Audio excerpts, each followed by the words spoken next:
Thank you for tuning in to Love Dripping from the Walls. I'm your host, Elizabeth Ann Cunningham. You're listening to Season 4, Episode 6. On this season, we are talking about the as-lived experience of people who are Black, Indigenous, or people of color, and LGBTQ+.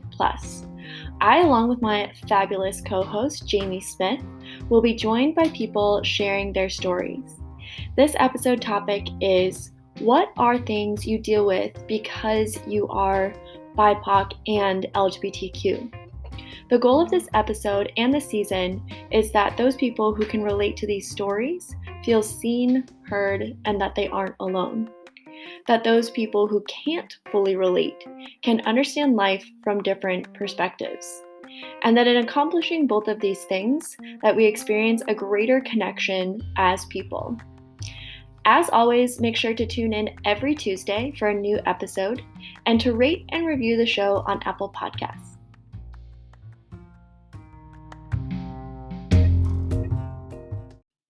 Did you know that Love Dripping from the Walls now has merch?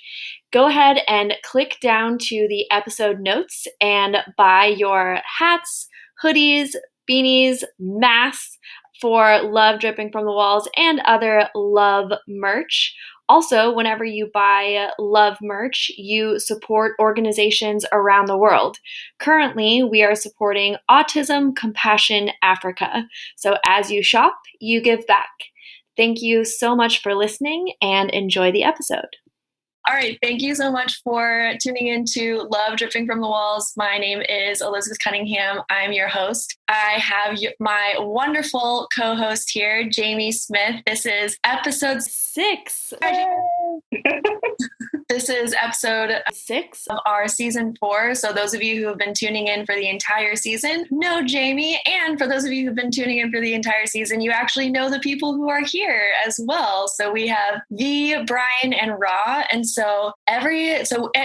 when we start our conversation today, and what our conversation is about today is, what are things that you deal with specifically because you are a person of color and you're also LGBTQ? And we're going to start with your everyday lived experience. What is that like inside of your relationships every day, going to work, dealing with family? What is really your everyday lived experience? And something that Jami brought up before we started recording was, what is also that inside of the comparison of even a white person who's LGBTQ as well, right? And so that's what we're going to talk about today. And before even though if people have already been listening to this season, I would still love for you to, the first time that you speak, introduce yourself, say something that you'd like people to know about you, maybe say why you wanted to be a part of this series. And then one of our episodes we did, what's your favorite ice cream? So I think this episode, I'm going to say, what is your favorite Disney movie?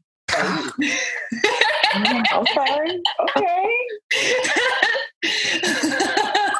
I know there's so many. Mine's Mulan. I love Mulan. Right. I wanted to track, what made me cry the hardest. The most emotional. Yeah. I am still traumatized by The Lion King. Scar killed Mufasa and I am not okay. So yeah. That's honestly it's vicious. It's awful. Yeah. It's awful. Years later. He puts his paw over his and he's just like, Dad. I know. Me watching it as an adult, I'm like, no, it is awful. Thank you, Jami, for capturing all of our feelings about The Lion King. Never be okay about that. All right, so diving in, what is your as-lived experience? What are the things that you deal with as someone of color and also LGBTQ person? I'll jump in. I'm Brian. My favorite Disney movie is Aladdin. My favorite Disney song is Jafar's song in Aladdin. Oh, interesting. It's a funny twist. I don't know. It's like a coming out in its own, where he's this stern and just oh, I'm Jafar. And then he's fabulous. And he's making puns and he's singing. And I'm like, yes. But he's evil. So that's, that's not good. whatever. We can have a whole other conversation, like gay appearing Disney villains, but that's a different Sure. There you go. That'll be season 6. Season 6 But yeah, so Brian, if you've heard the other episodes, I'm actor, artist, live in Seattle. I'm here because this last 2 years for me has been a lot more like, I want to be more like out and visible. And so this is me putting effort towards that. And I think a lot of that comes into a lot of the topics of these episodes, which is like, I think one of the harder things about me being visible in the last couple of years has been like, as like a late bloomer, so to speak, like trying to figure out like, who am I? Like what parts of my personality were defense mechanisms that I was like putting on for other people, and what parts were actually me. And I think a lot of that comes into this conversation. But what's funny is like, actually, I think this one's really tough for me to think about because I don't know what the white experience is like. Never will. Weird. I've seen movies. Like, I don't know what the everyday is. So it's tough to be like, I can't compare it. I don't know. And I think one of the weirdest things, and this might actually be answering the question, and this is like, I think an LGBTQ thing and POC thing, but I know it's definitely a POC thing, is that like, so like, I don't know. So I'm 6 feet, 10 inches tall. And so like, I joke around sometimes that when I'm walking down the street, I wonder, like sometimes I'll see people stare at me and they'll make faces. And I'm like, is that because I'm tall, because I'm Black, or because I'm attractive? like that's, I don't know. Black and handsome. We're all 3 of those things. Right. Like what's going on here? But like, and so that's the thing that like is like this feeling of like your white friends be like, oh, that's not, no, people aren't racist. They're not thinking that. And you're like, man, I hope you're right, but I don't know. And that in itself, I think, is part of the thing, is like that I don't know, but I'm thinking about it, but maybe, who knows? And like that right there. So like right now, this might seem a little off topic, but there's like some drama going on in my parkour world where there's some racial drama where someone did something insensitive and someone called them out for it. And it's amazing how many of the comments are just people being like, you're being overly sensitive, you're being too sensitive. But it's like, that's besides the point. The person who called the guy out like lives in a world where he feels the need to be. And I think that right there is the experience. Absolutely. Yeah. Can I jump in? I'll jump in on I'll piggyback off that. So like you were saying, I don't know. Also 6'10", that's impressive. I did not get that through Zoom. I was not getting that through Zoom. I was like, still 10. He put a 10 after it. I was like, that's almost 7 feet. Damn. So I'm glad that you're 6'10" and that I know that now. So yeah, anyway, on another note, I'll piggyback off that. Also, Rah, so yeah, introduce yourself.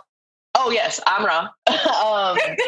I'm from New Mexico originally. I've been here for it'll be 6 years actually in November, Seattle. I moved here to be more myself, like Brian was saying, to just be myself. And I love water, I love green, and corny as hell, I literally wanted to move here to fall in love. And I have now. Yay. So yay, I'm engaged. It took some time, but I did find my person. Oh, and my favorite Disney movie is also The Lion King. But it sucks because I hate Scar, obviously, because he killed Mufasa. But then there's times where I'm like, damn, I'll fuck with Scar, dude. His song, Be Prepared, like, that is my jam. That's the jam. It is. Then I'm like, oh, that's not my jam anymore. Like, I don't know. I go back and forth. So, but Lion King, I do love that movie. So yeah, so go back to what we were talking about, the white experience. So my fiance is bisexual and she's white. So like, Brian was saying, like, it's like, I see some of that experience through her eyes and like when I'm around her family, but yeah, like I'm also a quarter white, but like, let's be real. That's not from my experience. Like I don't get treated differently because I'm white, like, you know? And so walking down the street, like you were saying, like, oh, does that person, like, are they staring at me because I'm, dark, beautiful, handsome, all this stuff. And then my friends sometimes be like, oh no, why your head always got to go there? And it's like, that's the difference right there. Like, why does your head not go there? Yep. That's the white experience. Like, like, oh, you could just walk down the street and not wonder why someone's staring at you. Like, okay, interesting. Let's unpack that. Like, Yeah, let's unpack that. Let's do that. let's go there. Right. But yeah, my experience is just more. So it's funny, actually. I wasn't sure. Like he said, like when we were starting, I was like, I really don't know what to say or how to talk about this. But then something recent actually just kind of happened where I was like, oh yeah, people aren't dealing with what we just dealt with. So we're engaged. We're looking for places to go on our honeymoon. COVID alone is enough to like throw a wrench into that plan, right? But let's say that COVID is not here and we're just regularly back to normal, no pandemic among us. So we had a list of things. We're going down the list. We're like, oh my God, yeah, that would be nice. Like, let's go here. Like, oh yeah. So I'm like, okay, I'm just going to Google just to like make sure like, you know, it's safe for LGBT. So I Google and like literally the minute I like Google, I don't even have to like, I literally just Google the name with like LGBT and it's like, boom, illegal, can be stoned. And I'm like, damn, like, okay, it's a good thing I'm doing this. It's a good thing I'm Googling. Like we had like at least, I think 10 things on the list, maybe even more. And so all of Africa's ruled out, obviously, because it's like hella illegal to be gay in Africa or queer. Then we get to South Africa. And funny enough, South Africa is actually like LGBT, like Mecca, right? It's like supposed to be like amazing there. But then I forget South Africa and my friend's like, oh, but there's white only beaches still and white only neighborhoods and you can still get very much in trouble. So I was like, double a hit. So I'm sure we will obviously find a place, but just right there was, I know my white friends aren't like, you know, my heterosexual friends aren't like, let's make sure we Google that to make sure we, you know, we're safe on our honeymoon. That's not a thing. Yeah. So that's kind of like it was like an eye-opening experience again that hit me where I'm like, yeah, that sucks. That's it. I was like, that's it. I wasn't taking that in. I don't know if I forgot it. Yeah. Gotta take it in. Yeah. I'm just like, damn. Like, I think the silence is like, damn, that's real. Yeah. Yeah. Yeah. Totally. I feel like I did not know with this topic as well, didn't know what to say, and I still really don't know what to say or what to think. It's like, I don't think anyone has been racist towards me, but I know that that can't be real or true. And also my experience is different because, yeah, I am a person of color, but I'm not Black. So obviously I walk through the world differently and my experience is so different. But yeah, and sorry. Introduce yourself. Oh, sorry. My name is V. I'm a queer herbalist, self-care enthusiast, mental health advocate based in Seattle. But also, yeah, I don't know what it's like to be white. My partner is white as well, and they're great. They acknowledge their privilege, which is awesome to be with somebody who knows that. And I acknowledge my privilege too. I'm so privileged. Yeah, this is a tough one. Yeah, I feel. Well, what's really interesting is that what I hear across all three of you is that there is this normal, right? You know, it's kind of embedded in your experience. You know, we are what we are, and I don't know what the white experience is, but we see it all over the place. We see it in movies, we see it in TV shows. You know, we see what the wider society considers to be LGBTQ community, and it often doesn't include people who look like us. Absolutely. And so, for instance, Will and Grace, you know, of course, classic, right? I don't really see myself there. You know, when I see folks, you know, kind of when you talk about when we see Black women as bisexual or lesbian or something like that, all you see lipstick lesbians, which of course representation counts, and they are those. But you know, you don't, you know, and you see studs, but you don't see the folks that are in the middle, that sort of thing. Yeah. You know, and so what is interesting to me is like, you know, when you start having those conversations with people, and they're like, you know, you're trying to date somebody, and the first thing that they want to know is, oh, do you date outside your race? And this is the girl that's talking to me. And it's kind of like, well, I wouldn't be here with you if I wasn't, you know? So it's like, you know, that sort of thing. And so, you know, what we're kind of getting at is like, what does this look like when you're in conversation, when you're in relationship with non-people of color? What does it look like with your family? I came out, Brian, similar to what you were saying. I came out pretty late in life. I came out at 35. I'm 42 now. And my family is still like, oh, so you're still doing that? Black folks can't be gay. Like, you know, that's not really a thing. The most recent conversation I've had was over this Ice Cube thing where, you know, you have what I call the Hotep kind of coming out with these grand contracts, you know, around Black America. And they absolutely do not pay attention to Black women or to Black LGBTQ members of the community. So it's just one of those things where it's like, well, you know, we are also here. We exist. When are you going to think about us? And why do you take our votes and our feelings and our support for granted? So it's those types of things that I'm kind of hoping that we can kind of talk about today, you know, because it was kind of me that kind of drove this particular topic. When you bring that up about like representation, that makes sense because I don't know if anybody else feels this, but I grew up in spaces that were primarily white. And so I feel like growing up, I was always like striving to be white, like trying to like be more white, like dress like how the white girls were dressing, hang out with them and like make myself fit in with that crowd. And also, watching things like Will and Grace, where it's just a bunch of people who are white or white passing, or the L Word too. I mean, that's entirely a white cast. Queer as Folk was like that. Yeah.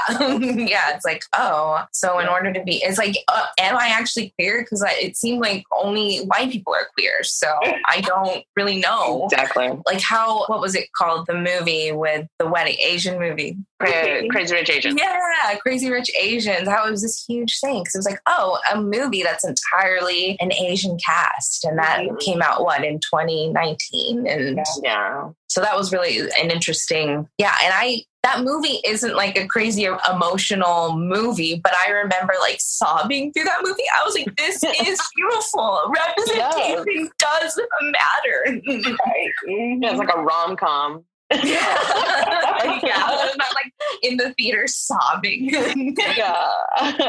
On the L Word, I was going to say, even to your point, so the L Word was all white, right? Except for Bet. I remember that Bet was, here's the thing with Bet is that she was mixed, right? And she said like, she was constantly saying, I'm mixed. But even that was still like so minuscule of a topic. And she was like passing, right? And so I remember I didn't really see anything representation wise of me in general until I saw, and I'm going to say it, The Cosby Show, which, like, why did you have to ruin that fucking show? Right. But anyway, The Cosby Show. So it was weird. I saw like a doctor and a lawyer, and I was like, oh, okay. Well, like they're my color. So, cause I was like really little when that came out. And so I remember being like, The Cosby Show, like that's me. I see myself in there. But then I also was watching stuff. Most of the majority was like Seventh Heaven, Growing Pains, like all these white families just like living their white best life. And it was very interesting not seeing representation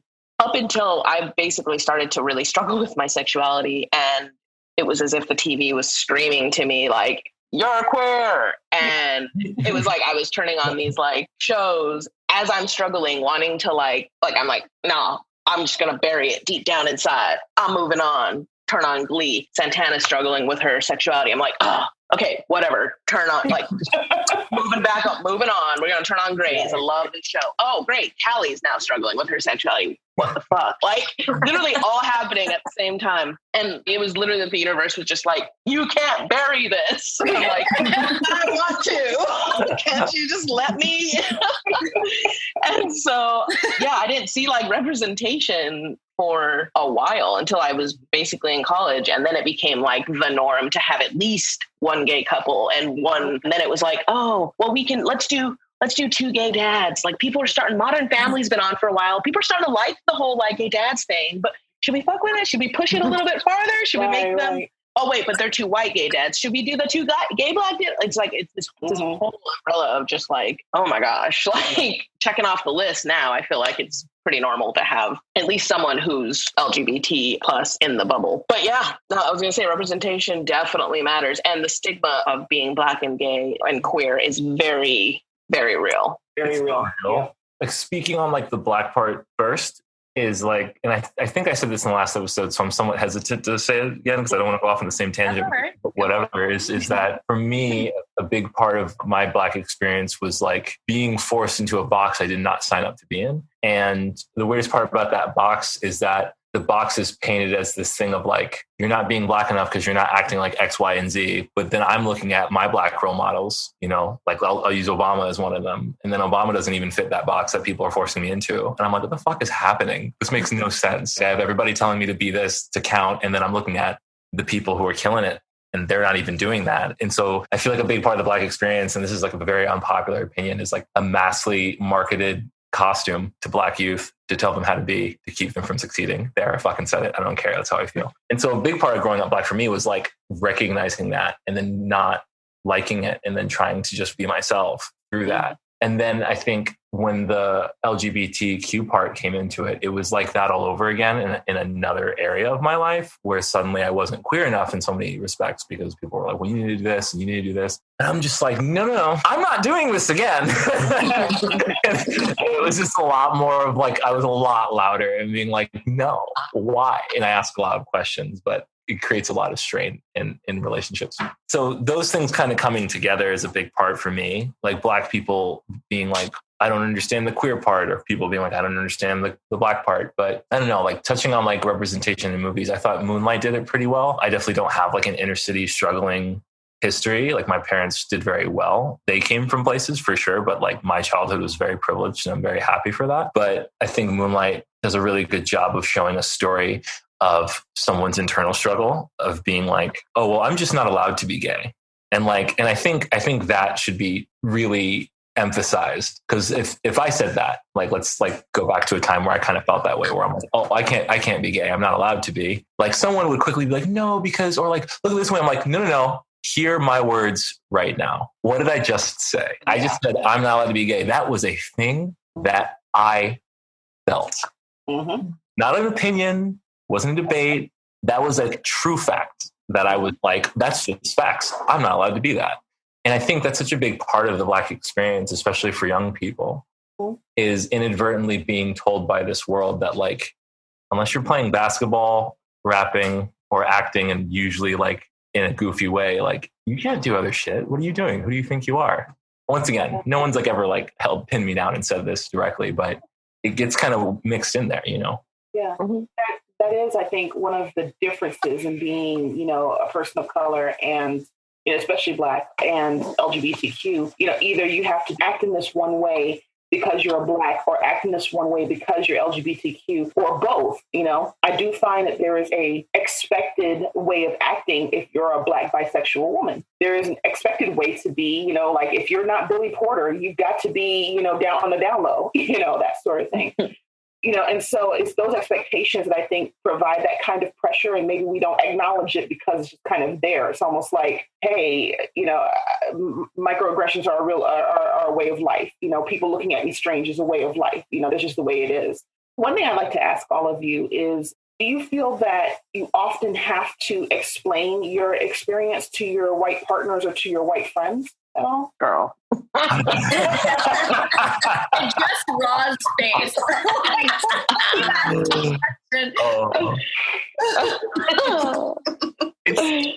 I swear. We talked about the whole you're so sensitive thing, but you know, like, do you have to? Yeah, I mean, you have to. Yeah, like you have to. Yeah, there's like, it could be as little as like, I don't even know if this has to do. No, that's not going to really be.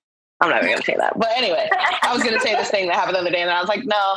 Yeah, it's just the little things where you can just be joking about like just tiniest things, and then all of a sudden, like my partner will just like stop laughing, and I'll still be laughing. And then, like, why did you stop laughing? And then she's like, got this like concerned face, and I'm like, oh no, it went far. My bad. Like something happened. I don't know why. We were both just laughing, and now you're not. And I don't know what I said, but like I'm fine. I don't know. Like, so yeah, I'm constantly having to, just the experience. I don't know. It's definitely been something that I'm starting to own in a way, but it's like, we were talking about code switching in one of the episodes. And I feel like I code switch myself, not just the way I speak around people, but I code switch my like sexuality. There's days where I'm like, there's this person I follow on Instagram, and she is like amazing because everything she does, you could just tell it's like, she doesn't give a fuck about what anyone thinks. And she has this shirt or this like thing that she always wears, and it's masculinity is not a gender. And when I saw that, I was like, oh shit, like you're right. And there's days where I literally will just be like, I want to wear like a hat backwards. I want to wear like my shoes. But then like when it takes away all the things, it's like my friend will be like, oh, you're a stud. Like, and I'll be like, I want to be a stud. But then there's days where I'm like, I don't want to be a stud. Like, you know, so it's, so I code switch that up. And so, yeah, I don't even know if I answered your question. Yeah. Jami, can you actually restate the question? That was I was just like, no, I don't think you did. Just to be honest, like, Rah, that was a great answer. And also now I'm like, what was the question? No, the question is like, are there things that you feel that you have to explain to your white partner because they just don't get it or they don't understand it? Or are there things that they ask you about that you're like, well, dude, this should be totally obvious. Like, what do you mean? Are there things that you have to go through? I mean, yeah. Mm-hmm. Yeah. Like the white friends. Yeah. I mean, mostly strangers. Yeah. Woof. Yeah. Like, I mean, there's a lot of things. I mean, but I think what it comes down to is just it's like explaining. It's the listening that's the hardest part. Like it's the being heard that's the hardest part.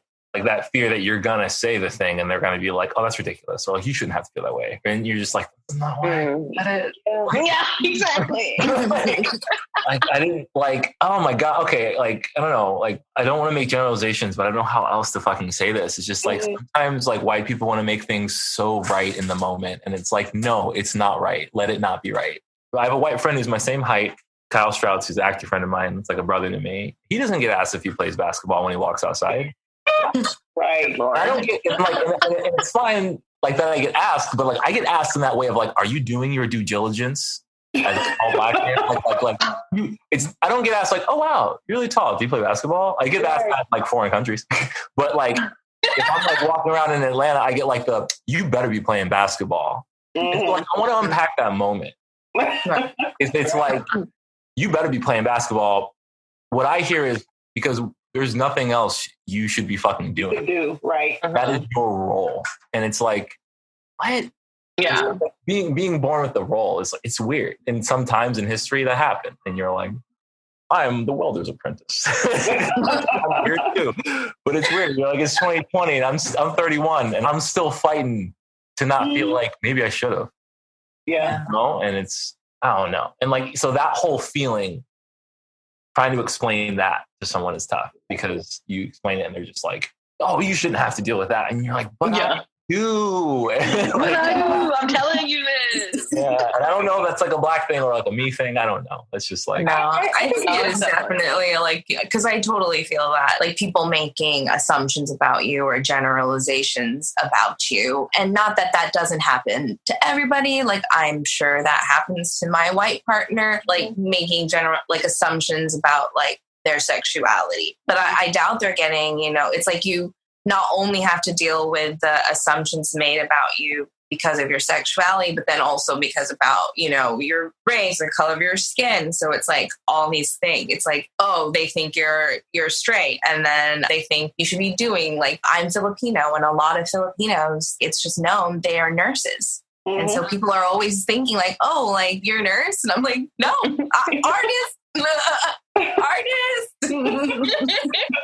And I just remember like that was a huge contention for me and my family when I was growing up, was that I was like the black sheep of my family because I was this artist and then also came out as queer. And it was like my parents were like, oh my God, like queer and an artist? Oh God. And I just have continued to be somebody who doesn't want to do anything like the traditional way, whatever that traditional way is. And I just find that there are assumptions and generalizations made about me. And that can be really frustrating when people come up to you and assume something about you. And you're like, okay, you didn't even take the time to get to know me. You just like made an assumption. You're just like, oh, that's an Asian person who looks like a woman. Yeah, they're a nurse. And I'm like, right. No, that is not me. Exactly. Give me a chance to like tell you who I am before you assume who I am.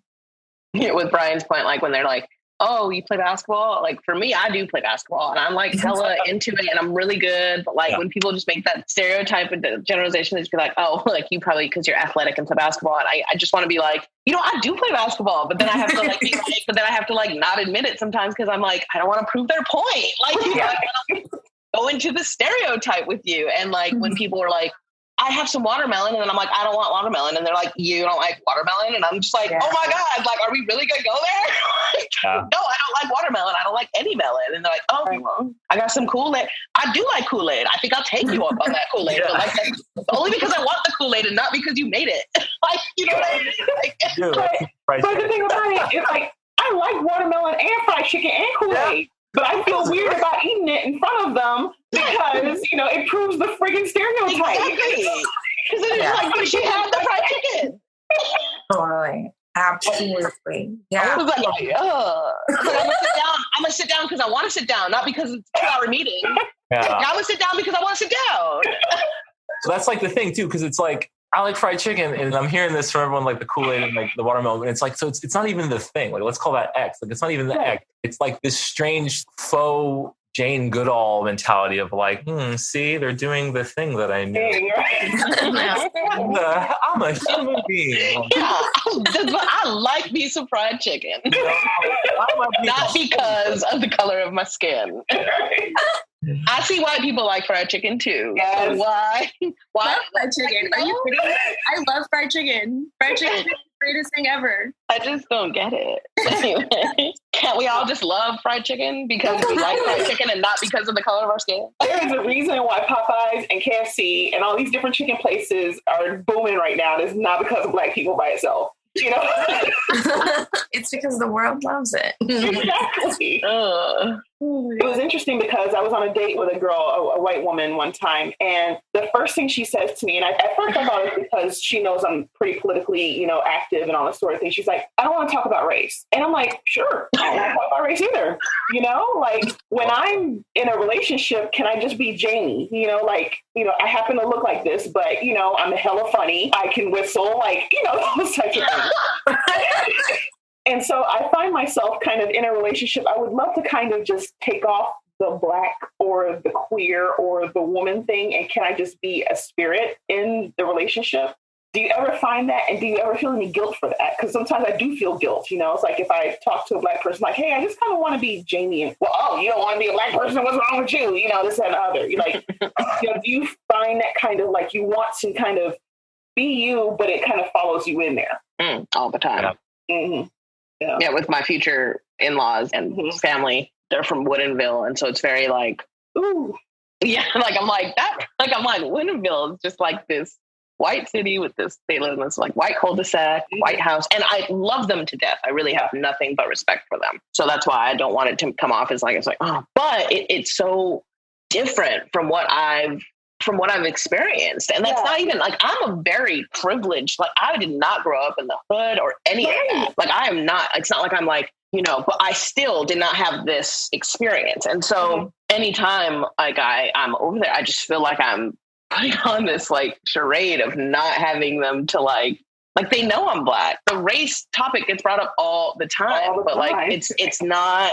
And then like, but if it's not, and then if it's not brought up, it's like, why aren't we talking about race? Did you not see what happened in that? Like, and so it's like, how do you get like a healthy balance, right, to not talk about it? And so I feel with you on the spirit thing, but it sucks because it's also what makes me, right? So it's like if I eliminate that from my narrative, then I'm just some boring like person that's just like chilling, right? Like a balance of that conversation. This might be an exaggeration, but I'd be lying if I said I didn't feel it. I thrive on connection. I love connecting with people. Like I'm loving this right now. I felt very connected to and loved during and immediately after George Floyd. Yeah, I watched it like wither away. I need to unpack that because that's I'm not saying what I want to say with that. Like what I'm trying to say is that like I've met many people throughout my life, especially traveling and doing parkour and being a part of a bunch of different communities. While I loved how many people like reached out during this crazy racial tension. Yeah. It kind of sucked how many people only did because of the crazy racial tension. Yeah. Let's just say like I made and lost a lot of friends in a very short time because it was like, you're Black, I'm going to love you right now. And then like when it all faded away, they're like, who are you? Like, right. And I also like found in a lot of those conversations when we would be talking about race and having these race conversations, I felt very important and talked to, not that I wanted it. It just felt that. And then suddenly if the conversation's about like, okay, this is actually the best way I could say it. Like, if we're talking about race situations, people are like listening when I'm speaking. If we're talking about why, like, the Act 3 in Star Wars didn't work. No one cares what I have to say. I have a BFA in visual storytelling. Yeah. I just happen to be Black. Right. But that's what people want to hear me talk about. Exactly. And there's all these other things I'm knowledgeable in, have to say, and like I love to talk about. But there are some people where they're just like, say the Black stuff. Like, ain't this a bitch? It's so true. Say the Black stuff. I want to talk about storytelling. Though. Can't hear you. Talk about the Black stuff. Black stuff. And like, hey, like, exactly. I don't know if that's just me. I don't know if other people felt that. Mm-hmm. Oh, absolutely. No, definitely. I'm at work and, they're talking about, oh, yeah, we really need somebody to really drive this and be a butt kicker. And the whole team looks at me, because, of course, I'm the Black chick. I'm obviously the angry Black woman. I'm going to whip everybody into shape. And it's just kind of like, I can. That's totally in me. I do that often. But can I just be demure and sweet and meek in a little bit? Can I just be the delicate flower for a minute? And that is not a possibility. I kind of feel that, but like in the opposite regard, in that like also like opposite from Brian, I'm not 6'10". If you can tell that, I'm 5 feet. I say that, but I'm actually like 4'11". I'm short. I'm tiny. And I just feel like my entire life I've been made to like be smaller. Like I'm already small, but be smaller, You're this tiny Asian person, like be quiet. That's like taught to you like in this Asian culture, like be quiet, don't take up space. And I've done a lot of like work to like get past that and to be someone who feels okay being outspoken and to speak freely and to stand up for myself. And I know that like in the work that I do, that's been met with like resistance and like, who is this tiny little person speaking up and standing up for themselves? Mm-hmm. And like, it's really powerful for me, but I can feel that it has like caused tension in my life in some areas where it's like, people are like not expecting me to be outspoken and to stand up for myself. They're like, oh, and then I come off as like abrasive or aggressive. And it's like, oh, just because you're not used to somebody like me being outspoken and calling you out, suddenly I'm like an aggressive, awful person. Yeah, like that angry woman or especially angry Black woman stereotype of like, I will literally just be passionate about like anything, right? So I'll just be talking and then like we could be talking about like Hamilton, for instance. I'm like, oh, I'm a Hamill fan, like to the like I'm a hardcore fan. And so I've been listening to the like soundtrack for like six years or something. And like, so when it got released on Disney Plus, it was like, I'm going to actually get to see it. Like, And so like, I could literally just be like in a conversation with someone and be like, yeah. And then so when I get more excited, my voice is getting louder and then I'm like getting more passionate. And then I'm seeing people's body language be like, where he just like goes into the bushes. That's like literally how people's body language be. And I'll be like, no. Like, I'm not upset. I'm excited. Like, why are you doing that? I honestly don't even know if I could ever tell you, like, I can maybe name 3 times in my life where I've been so angry and so like, just like my blood was boiling. Other than that, like, it takes a lot for me to get hella mad, but you would never guess that with people's reactions, with the way that they're just like, oh, I'm gonna calm down. Like, Rah's popping off. I'm like, no. This, like, kind of like with Brian, it's like, no, just talk about Star Wars. Like, let's just talk about it. They're like, say the Black stuff. It's like, no, like Star Wars. Like, can't we just talk about like, so real. That excitement is so real. Like when you get the big energy and like you get like the family barbecue energy, and you're just like, oh my god, no. And then like, I don't know what's happening.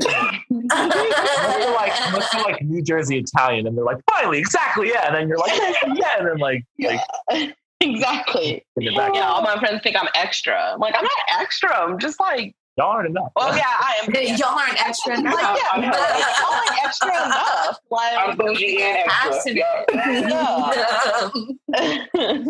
Yeah, I mean, I don't know if that's like maybe, I don't want to say all white people, right? Or probably mostly like cis white men can get like praise for like being passionate and showing that passion. And if you're not that, if you don't look that like that and you show your passion and enthusiasm for something, it's like met with disgust. They're like, oh my God, you need to calm down. It's like, no, like, this is okay. You're supposed to express and show how passionate you are about the things you love. Yeah. Well, one of the things that I'm getting, I just wanted to throw in like a juxtaposition here. Like one of the things I'm getting out of what all of you are sharing is that on the on the white side, that sounds so weird to say, but yeah, because like there's ways that people expect and assume about me, like just as we all do that with all people, right? Like there's assumptions that we make, like that's how humans function, and then we either choose to recognize it or we don't. And the assumptions that people make about me, and V just brought up like assumptions that people make about like cis white men as well, where it's just like, if you're white, there is an assumption about like how you're supposed to be. But if you act outside of it, it's almost like kind of awesome. Like it's a lot more likely to be praised. Like when people make assumptions about who I am, and then they find out that that's not the case, most of the time people are like, wow, that's so cool. Oh, tell me about like, oh, wow, you're so brave. Like, you're so brave. You're so courageous. Like your vulnerability is so courageous, you know, all this stuff. And I can get loud and people think that that's great. You know, you get the you go girl. Yeah. I get like cheered on. Right. Whereas as I'm listening to all of you, it's like, if you act outside of that box, it's like, who do you think that you are? Yeah, right. Totally. Like, I think Brian's was like, who do you think that you are? And, you know, B's is like, shut the fuck up. And Rah's is like, calm down. Totally. Yeah. It's like that Taylor Swift song. I'm like, oh my God. Like, you need to calm down. You're being too loud. And Jamie's is like, only when I tell you to. Right. Right. And so just like, that's the difference. It's like the difference between acting outside of how you should be. Like what I'm hearing is like that me acting outside of how I should be, great, awesome, rock on. And then y'all acting outside of what you should be is like scary. Not okay. Stop. Cut off. Yeah, you pretty much nailed it. And I was going to ask you, Elizabeth, in a couple of minutes that we have left, as a white person in a relationship with a person of color, do you find yourself kind of asking the right questions, asking the wrong questions? And are you okay to do that, you know, as someone who is in that situation? Yeah, thank you for asking. Yeah, I definitely have said the wrong things. And I've definitely caused upsets, for sure. A lot of it comes from just me not understanding. It's just from pure ignorance. It's just like, I've never felt that way. I've never had to deal with those things. I've never experienced those things. And so I'll say something out of like pure curiosity or even confusion. And it's like, that was the wrong thing to say. I have the most amazing partner. I know that all y'all have amazing partners, but like, I don't know. Like amazing partner. Oh, you all bring it to the table.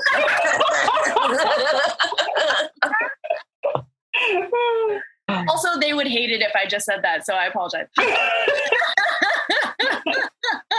I'm the competitive one.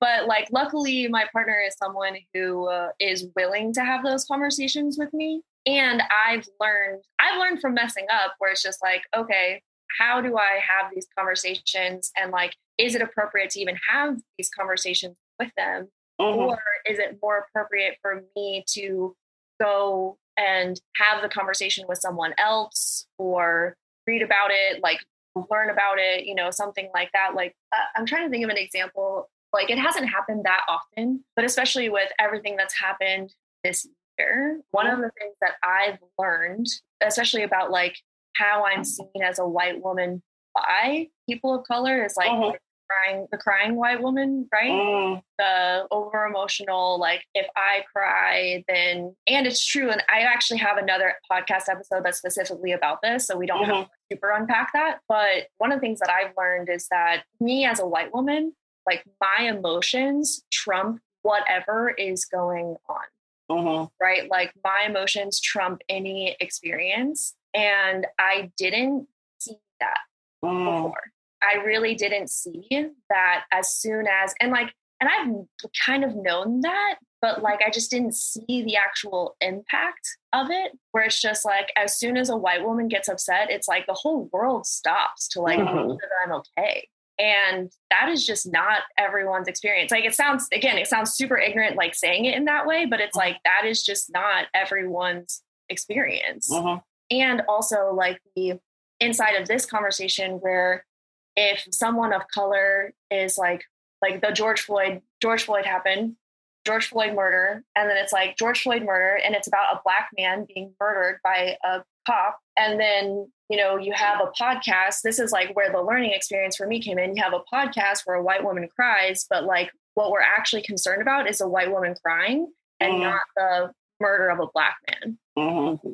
And that's just one example, but it's like, that's generally what happens. And so like, that's something that I really learned inside of my own privilege. Like that was probably like the biggest eye-opening thing for me this year. I'm like, wow, I really didn't realize that my privilege was that harmful. Like I knew that I had privilege before, like I understood privilege. I understood what that was, but I didn't see the harm, like how harmful it was until this year. So I think that might have answered your question. It might have been a little bit more than that, but yeah. Absolutely. And that's a powerful distinction, because I think a lot of white people don't understand the impact of their privilege. I think we spend a lot of time arguing about the existence of privilege without really thinking about how it lands and how it impacts people. So I think that's really powerful for you to be aware of. So thank you for sharing. Definitely. Yeah, you're welcome. And like, honestly, like, thank you all so much for sharing your experience and for just everything that you've said today. Like, I am so grateful. Was there anything else that you all wanted to share, or anything that also, like, is there anything that came up for you in like what I shared? 2 questions. Anything else you want to share? Anything that came up for you in what I shared? I don't know. I'm still kind of stuck on Ryan's comment earlier about Jafar, and kind of it's been like about how like the characters and like how a lot of gay characters are portrayed as like evil. Yeah. Scar is hella famous. So I mean, that is like probably like a different podcast episode, but I would love to dive deeper into that. Yeah. Can we go back to what Brian said about Jafar? Can we go back to Jafar? Like, eternal reward. Love him. Like Jafar, he's so fun. And so is Scar. Scar's like that too. That needs to be your intro. Yes. That one, exactly. Yeah, that clip. The last thing I'll say is like, what the hardest thing for me about sharing a lot of these things is like, I don't know, one thing I've learned about like life and love this last year is like, no one will ever know how I feel, and I will never know entirely how everyone else feels. And like, I don't mean like no one will ever, you know what I mean? Like, I am a soul inside this body, and I'm the only one in here. In order for other people to know how I'm feeling, I have to tell them that. And that being said, like the two-way street on that is a lot of these thoughts and feelings. It's like, I don't try to come across as like, this is how all Black people feel. I'm just like, this is how I feel. I don't know if this is, I don't know if this is how other people feel. I have no idea. So it's really scary, because part of me is wondering if I'm like, is this just me? Is this just a me thing? No. So like hearing, hearing that, like, okay, like there's legitimately a release from it. So I do appreciate the platform for this. But yeah, it's just like, it's a crazy world, and trying to figure out like who I am in it has been an insane experience. And I think like the only thing we can really do is just like share. I don't know. I feel like life is this weird group project that we're all doing, but we don't know we're doing it together. And sometimes it's like walking up to other people. I'm like, how was yours? Like, how was your experience? How was your life experience? How's your section? We need your section, Brian. I think that's a beautiful analogy, though. Yeah. If we really know, Brian, like, that's beautiful. I think that's a beautiful analogy, because I think that if we approached it in that way, like if we all had the mindset of like, we're all doing this life experience together, we're all doing this group project, you know, like, also what that comes up for me is like, who's not doing work? That's exactly. Exactly. Who's slacking off? Right. But if we think about it in that way, then it takes out some of the heaviness, and it also takes out some of the assumptions. Like, it's just like, okay, we're all doing this together. We're all doing this group project together. What's your role? Not like you, that's wrong. That's the wrong one. But what? No, your role. I'm just going to disregard everything that we just talked about in this entire podcast. It's like, no, we can't really like do it it is like a group project, but I think we always have to kind of refrain from being the taskmaster, like, what's your status? Where are you coming from? What is this? And time, which is time, it's like hall monitor. Right. Where's your hall pass? But just making it about like, we're all just trying our best. Mm-hmm. Like we're all just trying to figure it out. Exactly. Yeah. All you do. Mm-hmm. Mm-hmm. All right. This is so good. Thank you guys. Thank you so much. Like, every time we have this, I always get something out of it. And so thank you to the three of you for doing this. Thank you to Elizabeth for the platform. I just feel like I've just been along for the ride and I had a good time. So thank you. Thank you. Yeah. Well, thank you so much. Like right back at you. Thank you so much for being an amazing co-host. I couldn't have done this without you. And it's been like so much fun doing this with you. So I just want to highlight that you haven't just been along for the ride. Like you should see spreadsheets that we have for these episodes. Okay. Like Jami has been like quote unquote along for the ride. All right. Oh, thank you. Jami has been like putting in work with me. Okay. She's also doing the group project. Right. Project. Okay. Right. Thank you. Thank you. All right. Anything that anybody else wants to say? Stay woke. I love myself. All right. Yes. Yes. I love all of you so much. Thank you. Thank you. Thank you so much. Thank you. Oh,